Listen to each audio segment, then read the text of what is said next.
You've spent your whole life looking up, at the stars, at the sky, at the horizon, always searching for something beyond the limits of your sight. But tonight, we invert the map. Tonight, we look down, not at the soil, not at the bones of the earth, but at the place that every civilization has feared, named and mapped with the same trembling precision. A place that breathes in the dark, a place where the dead don't just sleep, they wait. There is a coldness down there that isn't made of ice. It is made of the things we refuse to remember.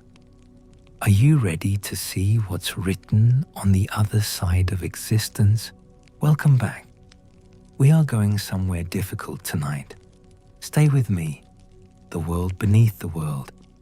And I mean beneath in a way that stops making sense if you press it too hard. Not the soil, not the clay, not the dark, wet root tangle of growing things. Below all of that, below the foundation stones of cities that rotted before anyone thought to remember their names. Below the bones of animals we have no words for. Not anymore. Not for 10,000 years. There is a place, and this is the thing that keeps pulling at me when I sit with this material. A place that every civilization on every continent, in every age human beings have managed to leave a record of, described in almost exactly the same words. A place where the dead go, a place that moves, a place that breathes, a place with a king and a queen and guards and rivers and a geography drawn out with the same precision and care as any city built by hands that were still warm. They did not speak about this place vaguely. That's what matters. That's what I keep wanting to grab people by the shoulders over. The ancient peoples did not gesture nervously at the dark. They mapped it. They named its rivers. They counted its gates. They told you what the soil felt like, how the air sat in your lungs, what sound the wind made moving through fields that had no sun to grow under, because those fields were real to them, as real as the Aegean, as real as the dust of the road between Athens and Sparta, as real as the smell of iron and olive oil at the base of a temple column at noon, when the stone has been baking since morning and the heat comes off it in visible waves. This was geography. This was theology.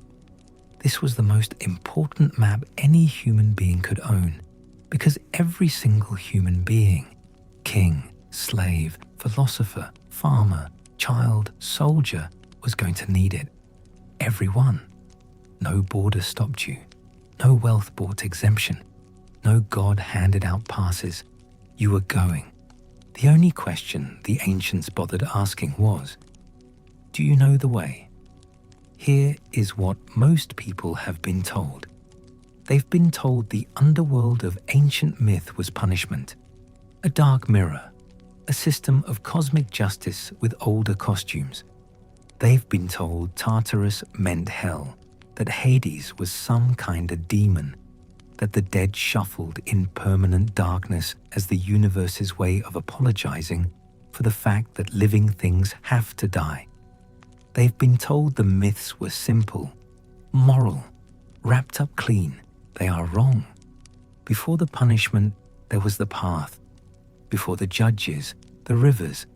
Before any soul could be weighed or sentenced or freed or condemned, it had to navigate a geography so vast, so carefully drawn, so terrifyingly precise, that even the gods moved through it with their hands raised slightly at their sides, the way you walk through a place you know could swallow you if you stopped paying attention.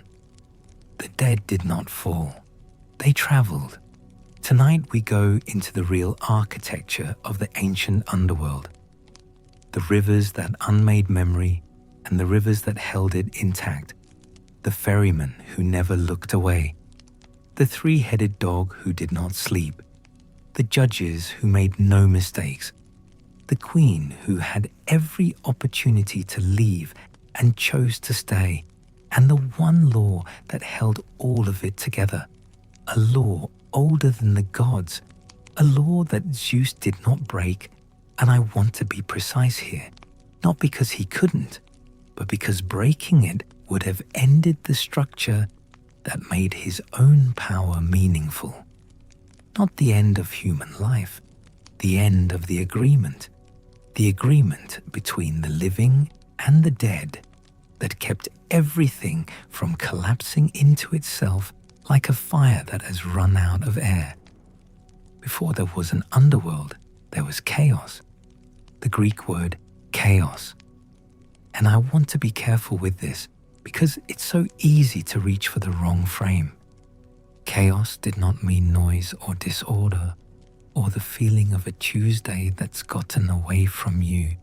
It describes something closer to a vast, open, yawning gap. A space before space had committed to anything, a mouth with no face behind it. Out of chaos came Erebus, darkness, and Nyx, night. And from the two of them came ether, the bright upper air, and Hemera, day, the first division. Before light and dark could trade off in the sky, they had to be pulled apart.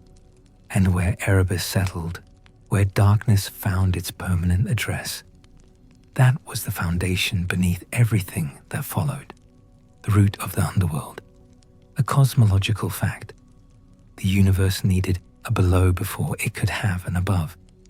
It needed depth before height was even a concept. Erebus was not hell. It was the first fact after chaos decided to organize. The Titans came into this darkness in time, the generation before the Olympians.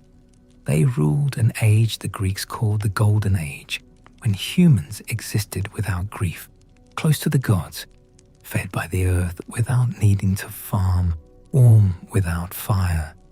And even then, beneath the Golden Age, the rivers moved in the dark. Even then the dog waited at the gate. The underworld did not come into being as a consequence of human failure. It existed before humanity was made. It would exist after humanity ended. Mortality was not its cause. Mortality was shaped around it the way a river shapes its banks, not because it intends anything, but because it moves and the land accepts. The Titans were the first to know the underworld as a prison. When Zeus rose against Kronos, and the war between Olympians and Titans shook the structure of the world for 10 years, the war the Greeks called the Titanomachy. The defeated Titans were not killed. They could not be, not entirely. They were imprisoned, thrown into Tartarus, the lowest region, bound in chains of, I keep stopping on descriptions of those chains and finding the language insufficient, honestly. The sources give you unbreakable darkness, and that's what I'll give you too, because I don't think anyone has done better. Guarded by the 100-handed giants, the Hecatoncheires, freed specifically to serve as jailers. Kronos himself, who had swallowed his children to prevent the prophecy of his own defeat, was locked into a pit so deep that a bronze anvil dropped from the surface of the earth would fall for 9 days and 9 nights before it hit the bottom. 9 days of falling. That is the measure of Tartarus, a darkness so complete that direction ceased to work inside it. No up, no down. The pit and the chains and the 100-handed guards and a silence that pressed from every side like something with weight. Let me collect the thread here. Tartarus is the bottom of the underworld. The underworld is much larger than its prison. I want that to stay clear as we move forward, because people collapse them together, and the collapse matters. What governed all of it What kept the dead from returning? What kept the living from wandering past the point of retrieval? What held the line between what breathed and what did not? That law was older than Zeus, older than the Titans. It was as old as chaos itself. The dead stay, the living don't linger. And the thing that enforced it, more absolutely than any gate or guard or river, was the shared knowledge. Every god, every titan, every human, that breaking it would break the world. Anyway, stand at the bank of the Styx and feel the air change. You don't decide to feel it. It changes, and the body knows before the mind catches up. The cold there is not the cold of winter. It's not the cold of a cave. It's the cold of a place the sun has never touched and has no plans to. A cold that has existed since before the sun existed, which means it's been cold there, in that specific and total way. Longer than warmth has been a concept anywhere in the universe. The surface of the river does not move the way water moves. It is dark, not black like ink, dark like the space between stars, a darkness with depth to it, depth that seems to continue past the floor. Look too long and your eyes slide. And the smell. This is the part I find genuinely hard to describe, and I kept the detail anyway because I think it matters. There is no smell, not rotting, not water, nothing. A neutrality so complete, it registers as a sensory event. The smell of a place where no chemistry is happening, where nothing is processing, where nothing breaks down because there is nothing alive to break. The Styx was the oldest of the 5 rivers of the underworld and the most powerful.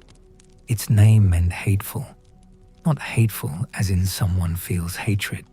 Hateful the way a force of nature is hateful to the things it undoes. The Styx was hateful to warmth, hateful to the pulse. And here is the thing. It was also the river on which the gods swore their most binding oaths. When an Olympian swore by the Styx, the oath held. Zeus could not break it. Hera could not. No power anywhere in the structure of the universe could.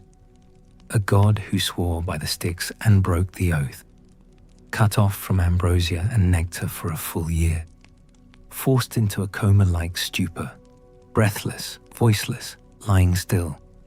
Then for 9 more years, excluded from all divine councils, all gatherings, all the communion that gave being a god its texture and its meaning. The Styx was the substance of which truth was made when truth needed to be so total that immortality itself was not an excuse. The river had a goddess, Styx herself, daughter of the Titans, Oceanus and Tethys, mother of Nike, Victory, among others. She was the first divine being to come to Zeus's side during the Titanomachy. She brought her children.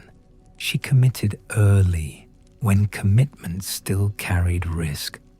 Zeus honored her for that, forever, without forgetting, by making her river the substance of divine oaths, by ensuring her name would be spoken with more reverence than almost any other in the entire structure of the cosmos.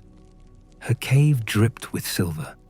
The water through it moved like cold starlight, which is not quite right as an image, but I'm leaving it because I've tried 4 others and they're all worse.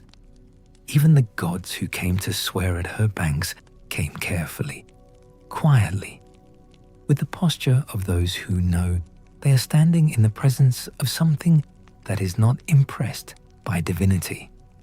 The water of the Styx was corrosive to everything except horn and hoof. Every vessel, every cup, every material the gods might use to carry it, dissolved. Only the hoof of a horse, made of the same substance as certain animal horns, could hold it without dissolving. The Greeks treated this as a documented fact of their universe, chemistry, the cosmos marking its most sacred substance as impossible to carry back to the world of the living. Hold that detail. Hold it.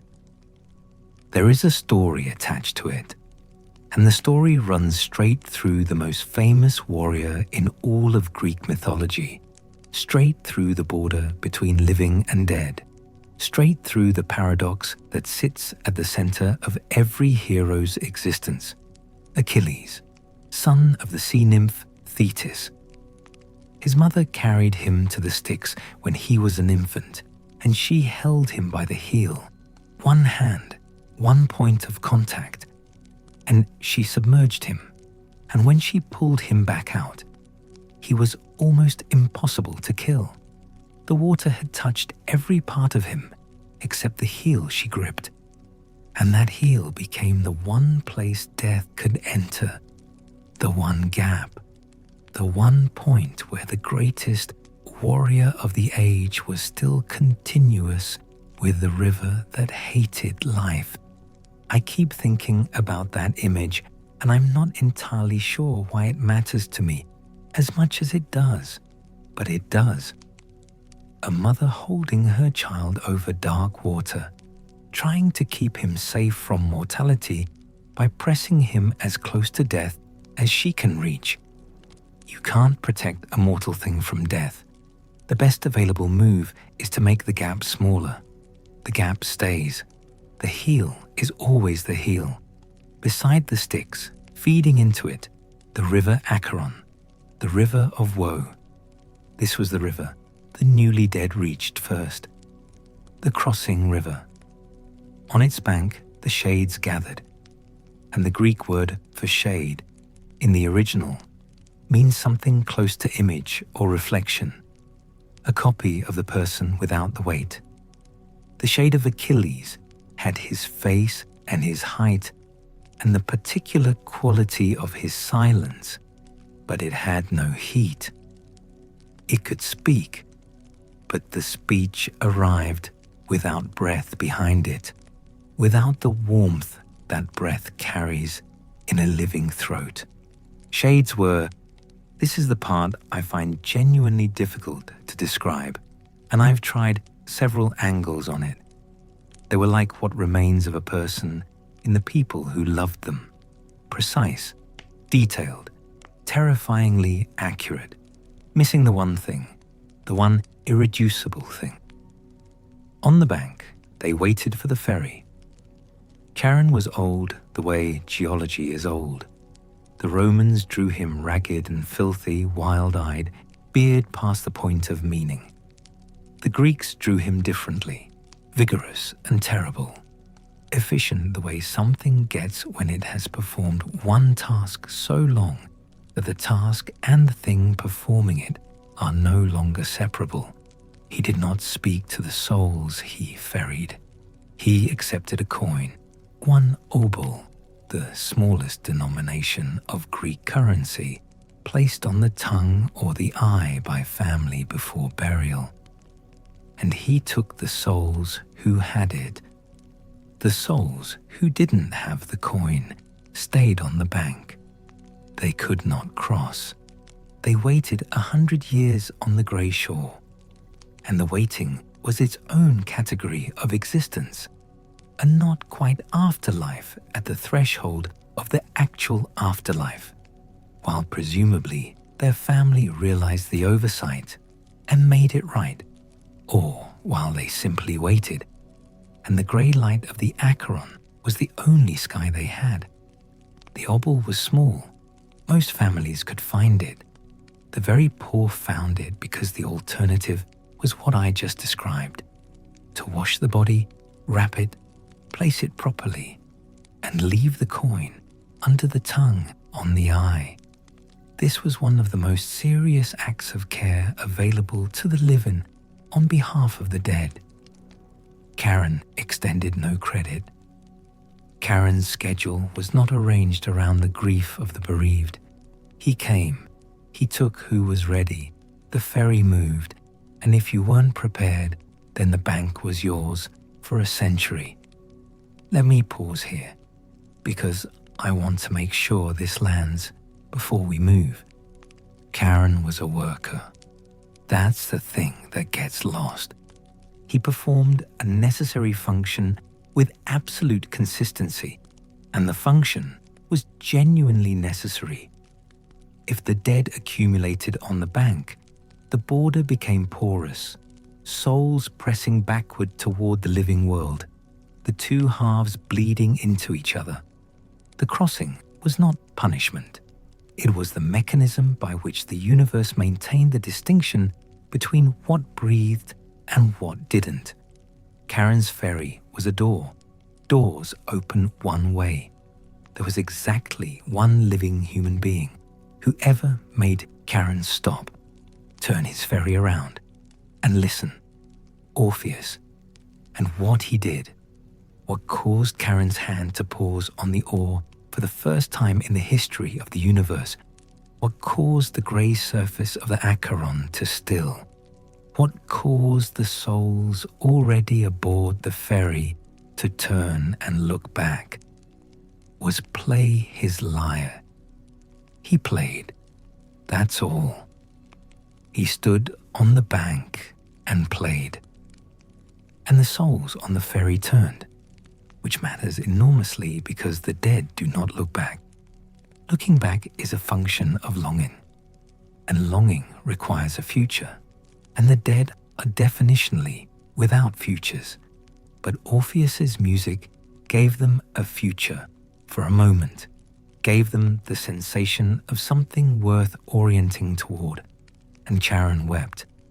The only time in the myths, the only recorded instance, and I keep returning to what that means, what it does to the figure of Charon, because a ferryman who weeps is not the simple death demon later centuries needed him to be. A ferryman who weeps is something much harder to process. A being who witnessed grief for so long and in such volume that he forgot he could be moved by it, and then was moved. Anyway, past the crossing, through the grey corridor of stone and no light that the Greeks called the entrance to the true underworld, there was a gate. At the gate, a dog, Cerberus. The Romans shifted the first letter and gave us Cerberus, and Cerberus is what most people know. But before the Roman version, Cerberus. And Cerberus was more complicated, more philosophically loaded than the guard dog later centuries settled on. 3 heads. Most sources agree, though some sources say 50, which tells you something about how the Greeks felt about the principle of too many heads. His tail was a serpent, or was made of serpents, depending on which poet you read, snakes around his neck. His 3 faces pointed in different directions simultaneously, which meant the gate behind him was unguarded from no angle. He did not sleep. Sleep was a function of the living, and Cerberus existed at the border in a way that made sleep a category that simply did not apply. His purpose was specific, and when you actually understand it, it's, I want to say, elegant. And I'm aware that's a strange word to use about a 3-headed chthonic dog, but the design is genuinely elegant. Cerberus was there to keep the dead from leaving. The newly dead could enter. He greeted arrivals. Some versions even describe him as warm toward them, tail moving, nosing at the shades, which, given 3 heads and a neck of serpents, must have been an alarming welcome. But he let them through. Entry was not the problem the universe had. Exit was. The dead who tried to go back, who pressed toward the gate and the grey bank beyond, and the living world beyond that, those were the ones Cerberus stopped. With his body, with 3 open mouths, with a sound that was not a bark and not a roar, but carried the authority of both and added something else, something that had no echo because it was made in a place where sound didn't travel back. It just went out and stopped. Something about that, a sound with no echo. I don't know why I find it as disturbing as I do. I kept it anyway. The souls of the dead accumulated behind Cerberus. Living visitors stood before him and saw 3 faces looking back from 3 different angles at once, and the gate and the dark beyond the gate, and yet there was a second living human being who walked up to Cerberus, met all 3 sets of eyes, and passed through. Orpheus again. He played. Cerberus stopped. The serpent tail went still.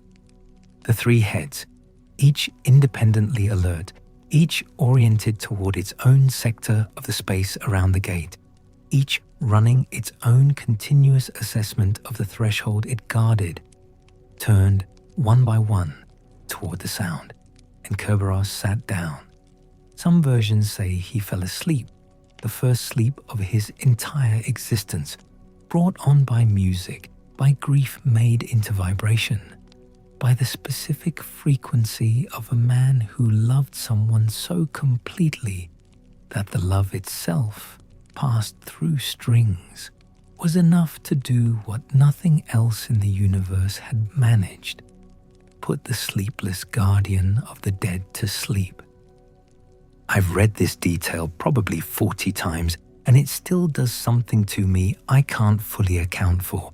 A being defined by wakefulness, undone by a lullaby made of loss. There was a third living human being who passed Cerberus. He used a chain. Heracles came as part of his 12 labors, ordered to capture Cerberus alive and bring him to the surface. The task was to borrow him, briefly, just long enough to prove it could be done. And Hades permitted it with a single condition: no weapons, hands only. Heracles wrapped his arms around all 3 necks at once, and Cerberus bit through the lion skin, through the armor, through everything available to bite through. And Heracles held on. That's the story. He held on because Heracles' particular quality, the thing that made him what he was endurance, past the point where endurance makes sense. And in the end, that quality outweighed 3 heads and a neck of serpents and the cold authority of the most heavily guarded threshold in existence. He brought Cerberus to the surface, showed him to the king, who'd ordered it. Then he brought him back, because the gate needed him, because even the greatest mortal who had ever lived understood that some things belong where they belong, and removing them, even briefly, even as proof of your own extraordinary capacity, is something you correct as soon as the point has been made. Beyond the gate, the underworld opened, and it opened into, this is where most modern retellings lose the thread completely, grey light, sourceless, directionless, adequate grey light. The underworld was dim, a perpetual overcast with no sky behind it, no sun it was hiding. Everything visible, nothing warm. The light fell on objects and showed you exactly what they were, stripped of the specific quality of color that sunlight gives when it hits something at a particular angle in a particular hour. There was no golden afternoon down there, no blue of early morning, just the thing itself, revealed without flattery. I've tried to find a comparison, and the closest I can manage is overexposed film. No, that's wrong too. That's too bright. It's more like the light in a room where someone has just left, where the lamp is on, but the particular warmth of occupancy has already gone out of it. That's not quite right either. I'm leaving it because I don't have better. The geography was extensive. It had regions, districts, an organizing logic that reflected everything the Greeks valued about how a life should be lived. And the principle, this is what I want you to hold. The principle was correspondence. What kind of thing were you? What was the actual substance of your existence when you strip away the official version and the story you told yourself? You went to the region that matched what you were. The distinction between what you did and what you were matters here, and I'll come back to it. The newly dead, past Cerberus, reached the Asphodel meadows first. Asphodel was a pale grey-white flower. It grew in dry places, thin soil, the places where more beautiful things couldn't establish a hold. The meadows of it were where the majority of the dead went, the ordinary dead, the vast middle of humanity, the people who farmed and raised children and argued with neighbors and grew old and died without doing anything the gods would particularly notice. They existed in the meadows in a state best described as faded continuation. They had form. They could speak when addressed. They wandered. The wandering wasn't painful. It wasn't painless either. It was the existence of an echo, structurally present, substantively somewhere else.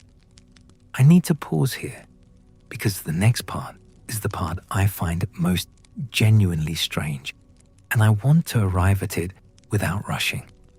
Beside the meadows, in a grove of black poplars, the sacred trees of the underworld, the path split, 2 roads, and between them, a pool, white water, white in the way, very cold. Very still water goes white when it holds grey light and gives nothing back. This was Lethe, the pool of forgetting. A soul who drank from Lethe forgot everything. The face of everyone they'd loved. Sunlight. The weight of a child in their arms. Their own name. All the content that made them the particular person they had been, rather than just a shade, just a copy, just the shape of a human, without the irreplaceable specific density of a human. Gone in the time it takes to swallow. And then they were available for reincarnation. The universe needed the material of old souls cleared of their particular configuration, made into raw substance again. Lethe was the clearing mechanism, the restart. Anyway, beside the pool of Lethe, the ancient texts described a second pool. This one was silver, a barely perceptible shimmer on the surface, suggesting movement beneath, in a direction you couldn't quite resolve. Colder, somehow, than everything else that was already cold. Colder the way that a thing is colder when it has been cold for longer than cold has been a concept. This was mnemosyne, memory. A soul who drank from mnemosyne carried everything forward, remembered. Into whatever came next, they brought the full weight of what they had been. The Orphic tradition, a mystery religion built around Orpheus, or built around the idea of Orpheus, which may be the same thing, preserved specific instructions for this. Thin gold tablets, folded small, buried with the initiated dead, placed in the hands, on the chest. The tablets told you what to say to the guardians of the underworld's waters, how to identify yourself as someone who knew, how to claim the right to the silver pool, a literal document. Instructions for the afterlife, tucked into the grave goods like, I almost wrote something here and thought better of it, like a map in a coat pocket, something practical and small and almost unbearably human in its hopefulness. I keep turning over the fact that people were buried with these tablets, that the living with actual hands folded actual gold into the shape of something portable and placed it on the actual body of someone they had actually lost. The theology and the grief running in the same channel, indistinguishable from each other. I don't know why that particular detail has stayed with me across all the material on this subject, but it has, and I kept it. Past the meadows, past the pools, the path continued to the seat of judgment. 3 judges, Minos, Rhadamanthus, Aeacus, kings in life. Good kings by the standards available to them, wise, measured, capable of holding the complexity of human motivation without flattening it. Minos had ruled Crete, the civilization that predated the Greeks, the civilization of the labyrinth and the bull and the dense bureaucratic complexity of a Bronze Age palace. Rhadamanthus was his brother, a lawgiver, and his name entered several European languages as an adjective, Rhadamanthine, meaning rigorously just, inflexibly fair, which is a strange kind of afterlife for a man who was himself in charge of afterlives. Aeacus had been king of Aegina, built his city from almost nothing, governed it with what the Greeks called eusebeia, a word that means something like reverence for the proper order of things, a refusal to mistake personal benefit for the way the universe is actually structured. After death, these 3 were made judges of all the dead. They could see. That's the summary.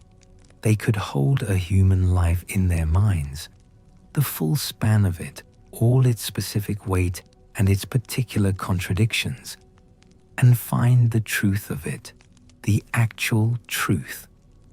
The version underneath the version the person curated, underneath the version they repeated until it replaced the memory of what really happened. The judges saw the thing itself. They were appointed to see it precisely because they had demonstrated, while alive, that seeing clearly was a capacity they would not surrender for comfort or convenience or the desire for a particular outcome. Minos, Rhadamanthus, Aeacus, 3 men who had learned, in the noise and pressure of actual governance, to look directly at a thing and call it what it was. The judgment happened differently from how most people imagine it. There was no scale, no lists, no angelic clerks recording sins in careful columns. The judgment in the Greek underworld was, in the original telling, and I keep coming back to this because it surprises me every time, much quieter than that, much more total. The soul stood before the judges naked, informationally naked. Everything that had accumulated over a lifetime, the status, the wealth, the reputation, the family name, the social role that had become, for many people, nearly indistinguishable from who they actually were, gone. The shade had no possessions, no rank, nothing but what it actually was, the pure grain of its character, the quality of consciousness it had developed or failed to develop across the particular stretch of its particular life. And the judges looked at it. They saw it the way you see something when all the noise around it finally stops. They decided. The souls who had lived with exceptional virtue, who had cultivated something real, something that grew from the inside outward, something that changed how they moved through the world rather than merely what they did on the surface of it. Those souls were sent to Elysium, the Elysian fields, a place of light, not the grey wash of the Asphodel meadows, but something closer to sunlight, something with an angle to it, light that cast actual shadows, and in casting shadows gave things dimension, gave things the quality of being real in the fullest sense, rather than real in the reduced sense that the underworld's ordinary existence allowed. Elysium was beautiful. The ancient descriptions use words associated with spring. Meadows of real flowers, not asphodel, but flowers with color in them, with fragrance, with the particular aliveness of things that grow because they want to. There were winds in Elysium, the west wind specifically, which in Greek geography was the gentle wind, the one that brought spring rain and moderate temperature and nothing harsh. The souls in Elysium could do what they had loved in life. Athletes competed, musicians played, philosophers discussed, and lovers. This is the detail I keep returning to. I'm not entirely sure why. Maybe because it's the strangest one, or maybe because it's the kindest. Lovers who had loved each other while alive continued to love each other in Elysium. The love remained. The shadow was gone. In life, love is always half made of awareness that it will end. In Elysium, the ending had already happened, and there was nothing left to fear. A soul who reached Elysium 3 times, 3 lives, each judged worthy, was given the choice to go to the Isles of the Blessed. The Isles of the Blessed were beyond Elysium, the way something is beyond the most beautiful place you can imagine. Pindar described them as a place where the day was always golden, where labor was absent, where the ocean breezes came and went without urgency, where the great heroes and the supremely just souls lived in a joy that required no maintenance, because the joy was the natural condition of beings who had come through mortality and arrived somewhere that had no more opposite. Let me collect the thread here, because we've been moving toward Tartarus, and Tartarus requires a certain approach. Tartarus was at the bottom. The bronze anvil falls 9 days before it reaches the floor. That's how deep. But here's the thing. The popular imagination almost always gets wrong. Tartarus was not for ordinary wickedness. The underworld had a sense of proportion. It had been designed by minds that believed the architecture of consequence should match the architecture of the crime, and ordinary human wickedness, cruelty, selfishness, small betrayals, the 1,000 varieties of choosing yourself at someone else's expense. That wasn't Tartarus. That was something else, some middle ground of reduced joy and reduced light. Tartarus was for the Titans who had rebelled against the structure of the cosmos, and for the very few human beings who had so specifically, so deliberately, so structurally violated the order of things that a neutral fate seemed no, that a neutral response would have been its own kind of lie. The list is short. Tantalus, who killed his son and served him to the gods at a dinner. Sisyphus, who cheated death twice with such deliberate cleverness that the gods decided the appropriate response was a task permanently, cosmically impossible to complete. Ixion, who attempted to seduce Hera. The punishments were not generic. Tantalus stood in water beneath fruit-laden branches. When he bent to drink, the water pulled back. When he reached for fruit, the branches lifted. Hunger and thirst, forever surrounded by what would satisfy both, unable to reach either.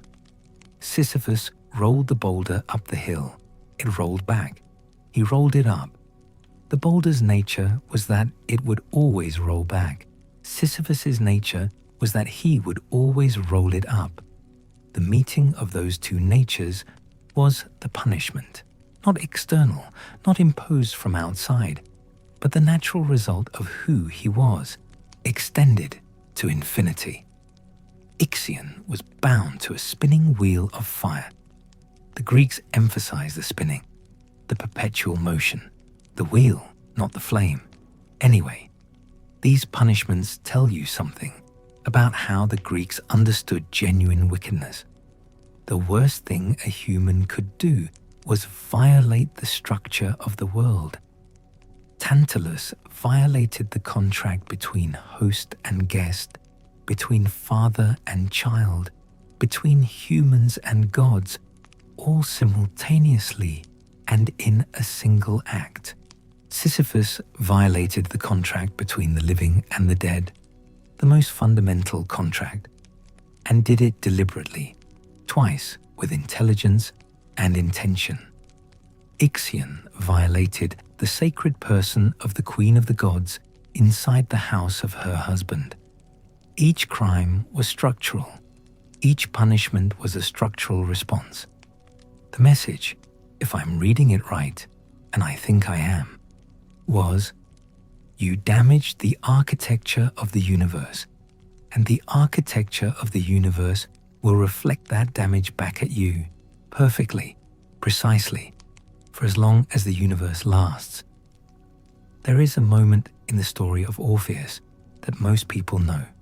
The descent, the music, the temporary softening of even the most absolute authorities in that place, the gradual recovery of Eurydice. But most people move quickly through the part before the descent, and the part before the descent is where the story lives. Eurydice died on their wedding day. She was walking through a meadow. She was bitten by a serpent, and she died. The sources differ on specifics. Some say she was fleeing a man who had pursued her. Some say it was simply an accident, the most mundane and terrible kind of accident, the kind that requires no dramatic cause, no divine anger, no grand narrative logic, just a serpent, just a wedding day that became a funeral, just the specific cruelty of the universe when it decides to be mechanically, indifferently cruel rather than dramatically so. Orpheus could do nothing. His music had moved rivers and stones and wild animals. Trees had uprooted themselves and followed him. His voice had stilled winds, and he could do nothing. His gift was a power over the living world, and death was where the living world ended, and ending the living world ended his power, along with everything else. He played, and nothing came back. He played his grief, and the grief was so total and so uncontained by the usual structures of endurance that it became. This is the paradox at the center of the myth, and I find it genuinely hard to describe without making it sound smaller than it is. The thing that opened the door to the place where endurance had no authority. He decided to go after her. The decision, the bare fact of it, it tells you everything about Orpheus that his music tells you in a different language. He would go into the underworld alive. No hero in Greek mythology did this lightly. It was a violation of the most fundamental law. The living go one direction, the dead go another. The border between them is the most absolute border that exists. Crossing it without dying first was cosmologically wrong. It was the kind of wrongness that the Styx and Charon and Cerberus and the judges and the entire architecture of that place were designed to prevent. He went anyway. His love was not greater than death. I want to be careful here. The myth isn't making that claim. His love was greater than his fear of violating the structure of the universe. Those are different things. The difference matters. He found the entrance. The ancient world placed it in several locations. Cape Matapan at the southern tip of the Peloponnese. a cavern in Epirus near the Oracle of the Dead, the volcanic lakes of Campania in Italy, where the fumes killed birds in mid-flight. He entered. He played. He played at the river. He played for Charon. He played through the gate. He played before the judges. He played before the thrones of Hades and Persephone. He played his grief. He played the story of love in a world that takes everything. He played the specific sound of a morning without the person who should be in it. He played the quality of silence that used to be filled. The court listened. Persephone wept. And something moved that had never moved before. Something that, you could call it mercy, you could call it justice, you could argue about the difference at length and reach no clean conclusion. A modern mind might want to categorize it, pin it down. The impulse surfaces and then recedes. What the myth says is simpler. The court listened. Persephone wept.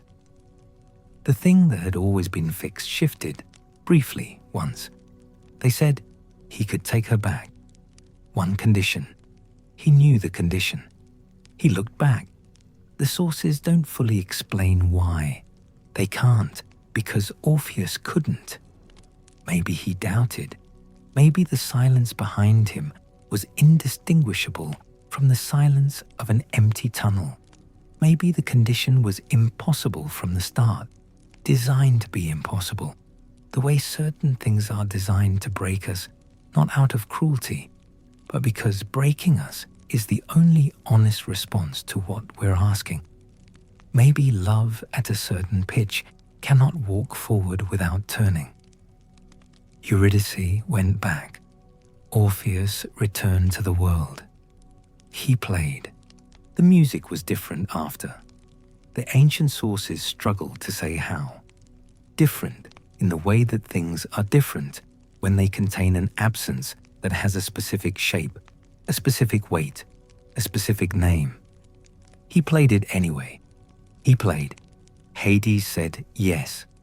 Hades, who was the most absolute authority in all of Greek mythology, the god of the inescapable, the god of the one thing nothing and no one could argue their way out of. He said yes. I still don't know what to do with that. I've read this myth many times, and I still don't fully know what to do with the fact that it worked, that Orpheus walked into the place where everything ends and played his grief at the throne of the god who owns grief. And the answer came back. Yes, take her, go. The condition was simple. Lead her to the surface. She follows. Do not look back. From the moment he turned to walk upward until the moment he stepped into the light of the living world, eyes forward. If he turned, once, even once, she would return to the underworld. The permission would not be granted again. The story would end where it always ends. He accepted. He turned. He walked. Consider what that path feels like. The grey light around you, brightening slowly as you climb toward the surface. The silence that has no echo in it. The cold that has no direction, no source you can point at and say, there, that is where it comes from. And behind you, somewhere behind you, the shade of the person you love, following. And you cannot see her. Shades have no weight to press into footsteps. They do not breathe. There is no sound from her, no confirmation, nothing but the word of the God who rules the dead, which is binding, which is absolute, which you know this. Your mind holds it. The oath was sworn. But knowing something with your mind and knowing it with the animal part of you that needs evidence, that starts to panic when the thing it loves most exists somewhere it cannot verify. Those are different kinds of knowing.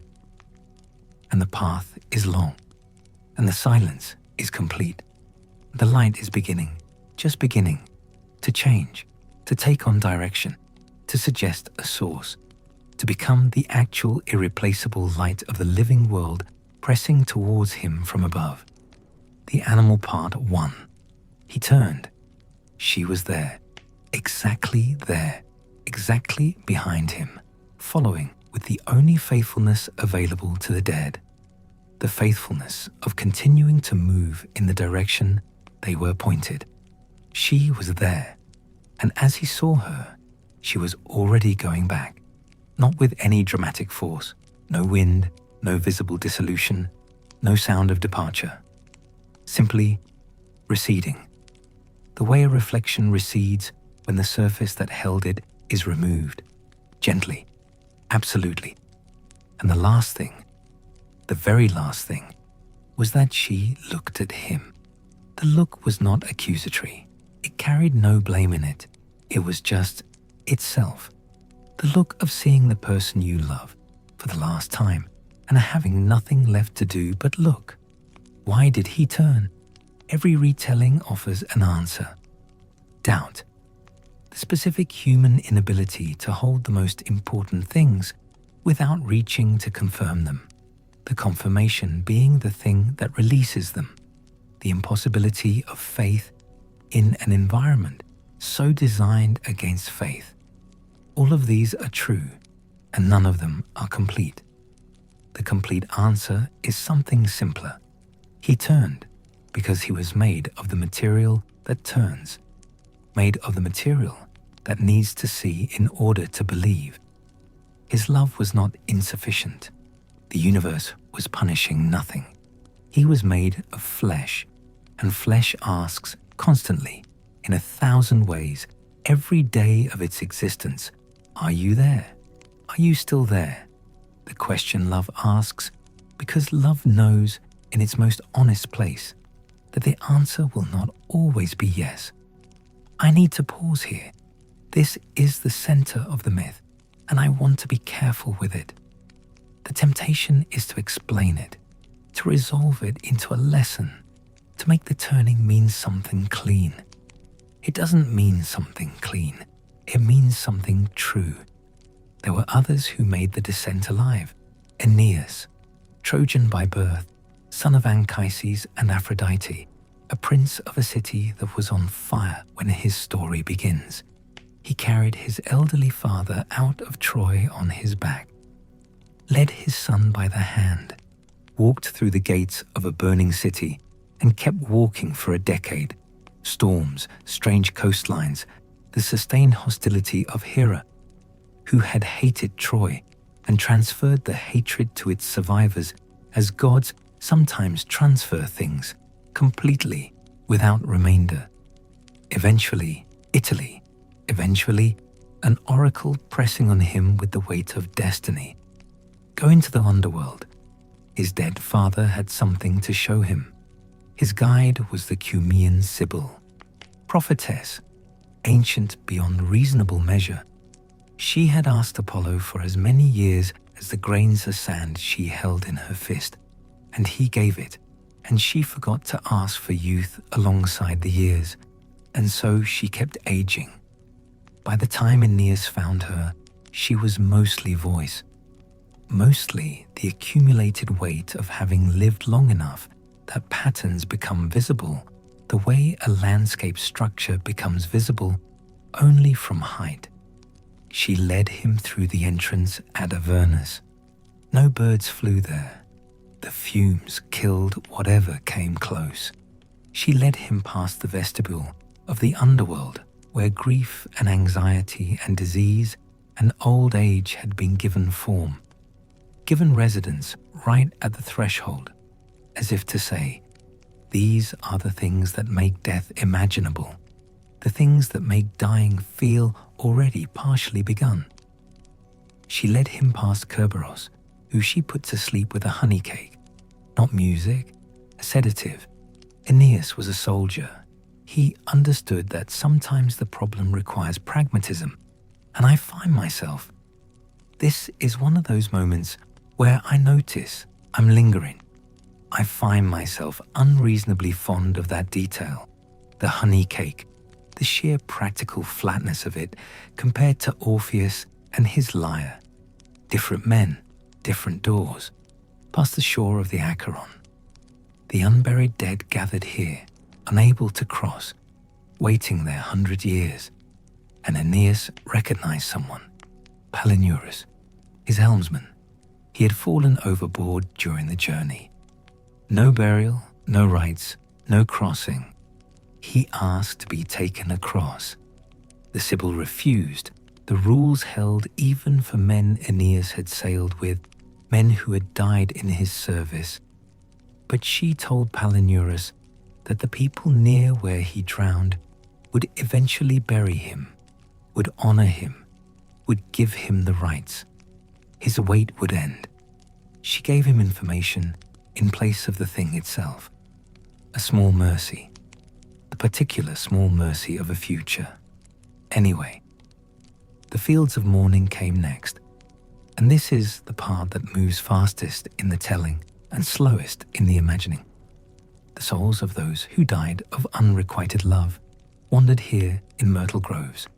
In myrtle, the tree of Aphrodite, love's tree, which I think means that love, even when it kills, claims its territory, holds its shape. And there, in the grey grove, Aeneas found Dido, Queen of Carthage, the woman who had loved him, who had given him her city and her bed and her protection during the years of wandering, who had asked him to stay, to whom he replied, and here I keep wanting to reach for a word that fits, and the words available feel either too harsh or not harsh enough. He replied by sailing away. The gods told him to. Destiny required Italy. He sailed. Dido killed herself. He spoke to her shade. He explained. He said he had not wanted to leave, that destiny had compelled him, that his will had been secondary to forces larger than any individual desire. He said this to her with what I believe was complete sincerity. That's almost the worst part. He meant it, every word, and it was completely and precisely inadequate. She looked away. The gesture Virgil gives her is so quiet, it could almost be missed. She didn't rage, didn't accuse. She turned from Aeneas and returned to the shade of Aeacus, her first husband, the one who had been murdered, who had loved her faithfully before any of the rest of it began. She chose backward over forward, the first love over the last, and Aeneas wept. He wept and moved on, because moving on was what he did. It was the truest thing about him. I'm not sure if that reads as praise or as something else. The myth doesn't seem sure either, and Virgil knew what he was doing. Moving on was Aeneas's virtue and his damage, and the two were inseparable, and he carried them both into Italy, into history, into the long echo of an empire that would eventually believe itself eternal. He moved on. The grey grove, the myrtle, Dido's turned face. He moved on. The path divided, left, Tartarus, right, Elysium. The Sibyl described Tartarus to Aeneas. She would not take him inside. The living could not enter. There are limits even in the underworld. And she described it the way someone describes a place they know from its edges, from the sound of it, from the heat that comes through the wall, Ixion's wheel spinning its fire, Sisyphus and the stone and Sisyphus. The meeting of those two natures extended into something that had no end. The particular suffering of the particular people who had violated the particular laws. And then she turned him right, toward the gold, toward the gentle wind and the groves with real color in their leaves and the light that had direction in it. Anchyses was there, his father, waiting. And this is the scene I find hardest to describe without either overwriting it or flattening it. So I'll say what it actually was. Aeneas found his father, and his father was working.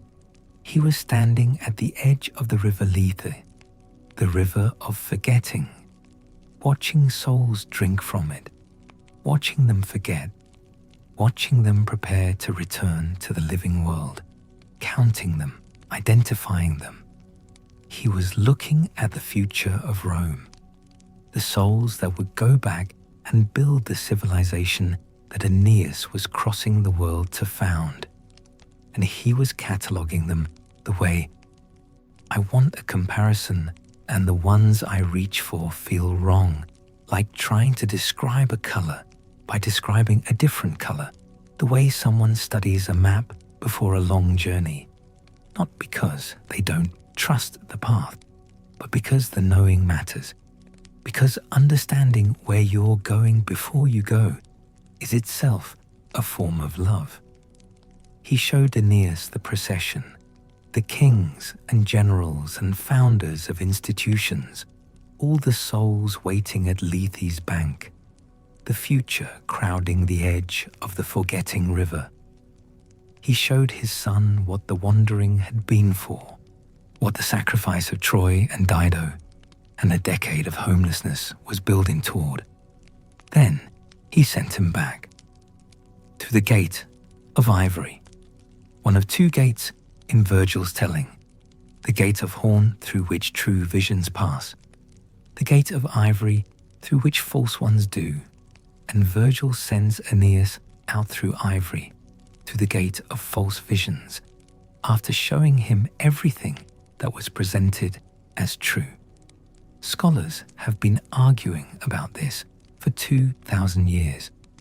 Some say it means the future is always uncertain. Some say Virgil was being quietly subversive, casting doubt on the imperial mythology his poem was built to celebrate. Some say it was a technical solution. How else do you get a living man back out of a realm that is, by definition, one way? I don't know which reading is right. I kept the puzzle because the puzzle seemed important. Aeneas came back, carrying the weight of what he had seen, which is a different weight from grief. It is the weight of purpose, of understanding why, which is heavier than not knowing in some ways and lighter in others, which settles into a person and does not leave. He came back and he moved on. He always moved on. That was the truest and most complicated thing about him. The God who ruled all of it, every shade, every river, every judgment seat, every gate. That God is the one whose story gets told least. Persephone's story gets told. Everyone tells Persephone's story. And I want to spend time here. More time than the structure probably allows. Because Persephone's story is the one that changes how you read everything else. It is the hinge. It is the myth that, let me collect the thread here, because I want to get this right. Persephone's story is the one that reveals what the dead world looks like from the side of life, and what the living world looks like from the side of death. Both at once, the perspective that holds both. Before she was Persephone, she was Core, the girl, simply that, daughter of Demeter, goddess of the harvest, goddess of the green thing that grows and feeds the world. She was young, perpetually young in the way the myths describe her, poised at the edge of something, the specific form that comes just before everything changes. She was gathering flowers in a meadow, the meadow of Nysa, which ancient sources placed in Sicily, in Asia Minor, in the mythological geography that has no coordinates, but is real in the way that places where things happen are always real. She was gathering flowers and the earth opened, and Hades rose from below in his chariot and took her. Zeus had agreed to the match. He gave his daughter without consulting Demeter, without consulting the girl. With a specific, a modern thought surfaces here, and I let it pass.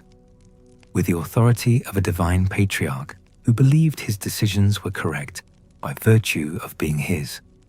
Demeter found the absence. Went searching, 9 days with a torch, asking everyone. Nobody answered because nobody wanted to be the one to tell the goddess of the harvest that the king of the dead had her daughter. Eventually, the sun told her. The sun sees everything, always has, which makes him either a comfort or a problem depending on the story. And here he was, simply a source of information that nobody else would provide. The crops stopped, the harvest withdrew. The world started to starve because the god of grain had withdrawn the agreement that made grain possible. Anyway, the compromise, the pomegranate. Someone had given Persephone a pomegranate in the underworld, or she had taken it herself. The versions don't agree. A pomegranate is a fruit that bleeds when you open it. It has a crown. In many ancient cultures, it was associated with death and marriage simultaneously, which in some mythological systems are the same thing. The transformation that takes you from one state into another irreversibly. She ate 6 seeds, or 3, or 1. The versions agree only on the result.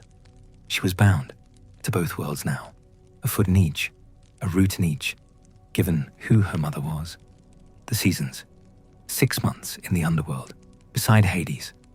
In those months, Demeter withdrew. The crops failed, the ground hardened, the animals sheltered. Winter, visible mourning, the world going grey for a living person temporarily, somewhere else. The surface of the earth reflecting the grief of the god, below the surface of the earth. Then Persephone returned, and the joy returned with her, and the world bloomed with a ferocity that can only follow long absence. The specific green that comes back precisely because it was gone. The joy that requires prior loss in order to be fully itself. Here is what the myth is saying. The dead world and the living world are faces of each other. What the same substance looks like at different times, different distances from the moment of transformation. Persephone moves between them and proves by moving between them that the movement is possible, that the border holds and also yields, that what goes down comes back as the same substance in a new form, which is the most accurate description of what happens every time a seed splits open in the dark of the earth and sends something green up toward the light. She was initiated into the knowledge that death is a season, and seasons turn.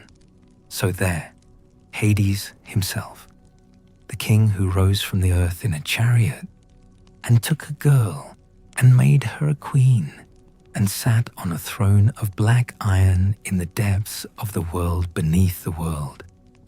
Hades is the most misunderstood figure in Greek mythology, and I say that having spent a long time with all of them. The word Hades applies to both the god and the place. The Greeks use the same name for both. That is worth sitting with. You cannot, in the Greek imagination, separate the god from the realm, because the god was the realm. He was the principle the place embodied. He was inevitable. He was necessary. And the Greek mythological tradition uses that word carefully, uses it for the things that underpin everything else, the things without which the structure collapses. He had no mythology of change. Zeus had affairs and arguments and adventures. Apollo moved through the living world constantly, inspiring and punishing and grieving. Hermes traveled between all levels of the cosmos, restless, quick, impossible to pin down. Hades stayed, he administered, he ensured the dead remained dead and the living did not wander too far in. He sat in his throne room, and he was what he was. The not changing was permanence, the deep unchanging ground that makes change in the living world possible. I'm reaching here. I know I'm reaching, but I think it's the right reach. The way silence makes sound possible, the way stillness makes movement legible. He wore the helm of darkness, invisibility, given to him by the Cyclopes during the Titanomachy, the same occasion that gave Zeus his thunderbolt and Poseidon his trident. With the helm, Hades was everywhere and nowhere. He moved through the world like awareness of mortality moves through the world, like something felt in the particular weight of time, in the quality of light on the last afternoon before things change, in the room without anyone announcing they had entered it. Present, always present, never seen directly. He was fair. In a pantheon of gods who intervened in human affairs with all the consistency of weather, who played favorites and nursed grudges and could be moved by the right sacrifice at the right moment, Hades was the exception. The dead were judged without exception. His realm ran without exception. The only moment in all of mythology where Hades said yes when the universe said no, with Orpheus, only with Orpheus, he still set a condition, and the condition was fair. He set it because without a condition, the exception would have dissolved the rule entirely. If the dead could be returned without conditions, death became optional, and death is the condition of meaning. Death is the thing that makes every moment not endless, which is the thing that makes every moment press against you with its full weight. Hades understood this better than anyone. He had spent the longest time with the consequences of it. There is a version of the Orpheus myth, older than Virgil's, older than Ovid's, a fragment from what scholars call the Orphic tradition, in which it is Persephone who weeps, in which it is Persephone who decides, in which Hades simply watches her face, sees what the music does to her, and grants the request not because the music moved him, but because the music moved her, and he loved her, and the thing she loved he would not deny, which is, I keep returning to this version. I find I can't let it go, and I'm not entirely sure I can explain why except that it changes the entire shape of the story, which means the myth of Orpheus, in this older telling, is a love story twice over. The god of death moved to break the most absolute rule in the universe, not by music, but by watching the face of the person he loved as the music moved through her. There is a river in the underworld that most people never reach. It is not Lethe, not Styx, not Acheron, not Cocytus or Phlegethon. It is smaller, quieter, more philosophically strange than any of the others. The river Eridanus. Some ancient sources placed it in the underworld. Some placed it in the living world. Some placed it in both simultaneously, which is itself the clue to what it is. And it corresponded to something in the sky. The constellation Eridanus, the celestial river, the river of stars that runs from the brilliant Acheron down to the foot of Orion. A river above and below at once. A river that was both the path the dead walked and the path the stars drew across the night. I'm not sure what to do with this detail, honestly. I kept it because it felt like the center of something, like the kind of detail that is either decorative or load-bearing, and I couldn't determine which. And in that uncertainty, I chose to trust it. The Greeks built their mythology of the underworld as a description of what they understood, not what they feared. They understood that the structure of the visible world required an invisible structure beneath it. They understood that the boundary between living and dead was the most important boundary in the universe, because respecting it was what made life mean something. They understood that the dead did not simply vanish. That consciousness, that identity, that the particular grain of a particular person's character did not dissolve into nothing. It went somewhere. It persisted in a different form, in a different quality of existence, until it was ready to return, or until it had reached the state where returning was no longer necessary. And they understood. I need to pause here, because this is the part that I think matters most, and I want to approach it carefully. They understood that the one thing that could temporarily violate the most absolute law in the universe was love. Specifically, the love that could not accept the finality of the line, the love that walked into the most absolute darkness, armed with nothing but a lyre and a grief so complete that when given form in music, it became indistinguishable from the universe's own longing for itself. Not strength, not divine authority, not cleverness, love. The question at the center of all of this, the question that the rivers and the judges and the gates and the dog and the ferryman and the music and the pomegranate seeds all circle without ever directly answering, is this: when you lose someone, where do they go? The real question underneath, are they somewhere? Is the fact of having been alive a fact that persists? Does the specific way that one person held the world in their mind, differently from every other person who has ever lived, the specific quality of how they loved and what they feared and what they found beautiful and what they could not forgive, does any of that continue? Or does it end? The ancient world gave many answers, not one, many, each developed within a different tradition, a different set of observations about the nature of things.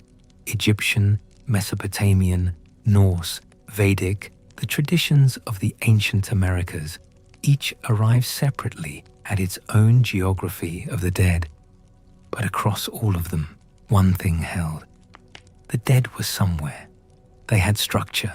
They had rules. They were not simply gone. The universe and the ancient world was almost defensive about this, almost urgent. The universe was the kind of place that received things. The way the earth receives the seed, the way the river receives rain, the way, and I'll be honest, I had a better version of this and lost it. So this is the reconstruction. The way darkness receives light, holds it, keeps it in a form that is different, but is still, in some sense, itself. Anyway, is the underworld real? The question cannot be answered anywhere that anyone still breathing has access to.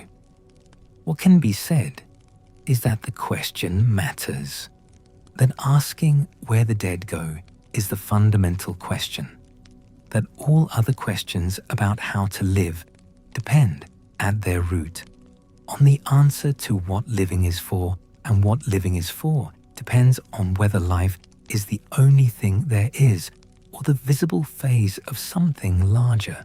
The ancient world didn't know the answer. What they did, what strikes me now, late, having spent this long with the material, What they did was refuse to believe the answer was nothing, and they built a mythology large enough and detailed enough and internally consistent enough that the refusal became a geography. The geography became a world.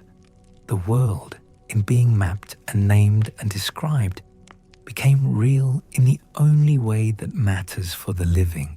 It became the place where grief went, when grief needed somewhere to go. The place where love went, when love outlasted the person it was pointed at. The place you could imagine you're dead, and in imagining them, hold them. Hold the specific, warm, unrepeatable particularity of them, not in the grey stasis of the Asphodel Meadows, but as they actually were, as they actually moved through the world, the particular weight of them. The underworld was built to make death survivable for the living. That's it. That's the whole thing. One final detail, the kind you find only if you follow the thread past all the famous stories, past Orpheus, past Persephone, past Sisyphus, past Aeneas, all the way down to where the myths stop talking about what happens to the dead and start talking about what the underworld is in the largest possible sense. At the lowest point of Tartarus, below the Titans, below the punished, below the bronze floor, where the anvil falls 9 days, the ancient sources describe something that is a root, the root of the world, the root of the cosmic structure that holds the heavens and the earth in their proper relationship, the root of the axis that gives the universe its orientation, that makes the distinction between above and below possible in the first place. The underworld held everything up. It was the foundation. The dead were integrated into it, part of the structure, part of what kept the surface stable enough to walk on. And I find this is the detail I've been circling the entire time without knowing it. This is the one that lands on me like something heavier than an idea. I find this to be the truest thing the ancient world ever said about death. The long procession of human lives. All the millions of particular, irreplaceable, unrepeatable lives lived and ended and settled into the dark. All of that was the root. All of that was the foundation. The living world grew from the dead, the way a tree grows, visible, bright, casting shade, producing fruit, entirely dependent on what cannot be seen, what lives in the dark, what goes down, what makes the going up possible. You are standing on the dead. Not in a macabre sense, in a foundational sense. Every person who ever loved someone and lost them and survived the loss and went on to do something with their surviving, every one of those people went into the soil, went into the root system of the world you are walking on right now. Their lives are beneath you. Their love is beneath you.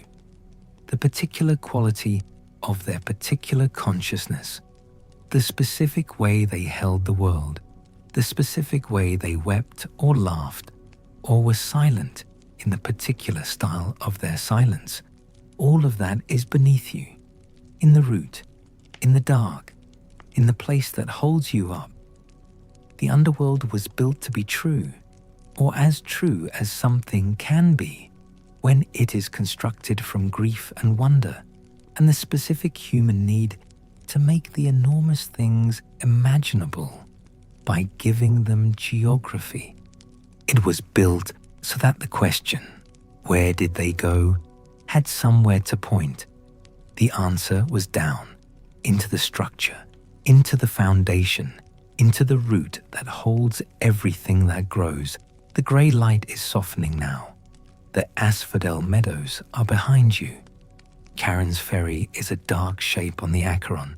growing smaller until it is a mark on the water, until it is just the water, until it is only the sound that water makes in a place where no wind touches it, a slight movement, a barely perceptible shimmer, stillness so complete it becomes its own kind of sound. Most people believe the underworld was a place of punishment, a dark mirror held up to medieval hell, dressed in older clothes. They had it wrong. Before the punishment was the path, before the path was the route, and the route that descends past the Titans, past the bronze floor of Tartarus, past the oldest darkness in the universe. The route has no bottom that I can reach in the telling, and I've been trying. Or the bottom is too deep. Or, and I think this is actually what the myths are pointing at, though they never say it directly, the bottom is eventually the same place as the top. The way the root of a tree is the same organism as its canopy, different, inverted, moving in the opposite direction through different conditions, but the same life, the same substance, the same story told from both ends at once. Let me collect the thread here, because we are at the end of something, and I want to say it carefully. What the ancient world built, this elaborate, internally consistent, precisely mapped world beneath the world, was built for the living. I said this before, and I mean it more now than I did when I said it. The underworld was the place where grief went, when grief needed geography, where love went, when love outlasted the person it was aimed at, where you could. And this is the part I find hardest to articulate without it sounding like consolation, when it is actually something harder and more serious than consolation, where you could locate the dead, put them somewhere, not nothing, not dissolved, somewhere with a river and a meadow and a specific quality of light, somewhere with rules that suggested the universe took their existence seriously enough to administer it. The question remains, it always remains. When you lose someone, are they somewhere? The ancient world didn't know. Nobody has ever known from the inside of a living body with any certainty. What they did was refuse to accept that the answer was nothing, and they built the refusal into a world detailed enough, large enough, consistent enough that the refusal became real in the only sense that matters to the living. It became a place you could imagine, and in imagining it, hold what you'd lost inside it. Anyway, next comes the Norse world, Helheim, Niflheim, the great serpent Nidhöggr gnawing at the root of Yggdrasil, the cosmic tree. And here is a thing I notice and can't stop noticing. It is a root, the same root approached from the north, from a different cold, a different darkness, frost instead of the Acheron still water. But the silence is the same silence at the bottom, and the question is the same question. It turns out the ancient world kept asking it in every direction it could face. The frost is different from the Acheron cold. I want to say that clearly before we get there. It matters, the specific texture of the cold matters, because the Norse underworld has its own logic, its own geography, its own arrangement of what persists and what dissolves. And it would be, a modern thought begins to surface, something about comparative frameworks, something analytical and distancing. I let it go. It would be wrong to carry the Greek map into the Norse dark. You have to arrive without a map. That's the only way to see it. But that is next. Tonight the grey light is enough. The phlegethon burns at the edge. The pomegranate seeds stay where they are, because what has been tasted cannot be untasted, and what has been known cannot be unknown, and what has been held, even briefly, even in the specific mortality of all moments, even in the very particular and temporary way that all holding works, does not entirely go. The root, all the way down, still holding. Good night.